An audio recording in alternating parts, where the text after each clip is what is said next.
liệu chúng ta cần là keo cho trong nước rửa chén, muối, đồ đựng, muỗng và đồ khuấy. Và chúng ta sẽ bắt đầu. Đầu tiên chúng ta sẽ cho hồ vào. Nếu các bạn thích cho màu thì các bạn hãy cho màu vào nha. Đây mình sẽ dùng nước rửa chén này và cho vào nước rửa chén. Rồi cho một chút thôi. Sau đó khuấy lên. Mình thấy nó hơi chắc keo. Rồi sau đó chúng ta cho một ít muối vào. Các bạn nhớ là cho ít một thôi, không thì nó sẽ đông lại luôn đó. Khuấy lên. Đó, nó đã bắt đầu đông lại rồi. Mình cho thêm một chút nữa.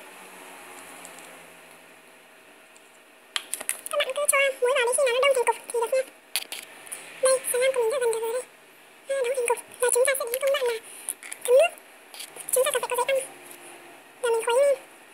Sau đó để ra thìa rồi lấy khăn lau đi. Đó, rồi các bạn này đổ vào, hãy cho vào đây, khuấy tiếp. Khuấy sau đó cho ra thìa, rồi lấy khăn lau. Các bạn cứ làm như vậy đến khi nào hết nước thì được nha. Tên tèn, xà lam không màu của mình đây rồi, không dính tay nha. Đó, không dính tay. Các bạn có thể chơi theo thích. Nếu các bạn làm nhiều hơn thì có thể chơi được nhiều hơn.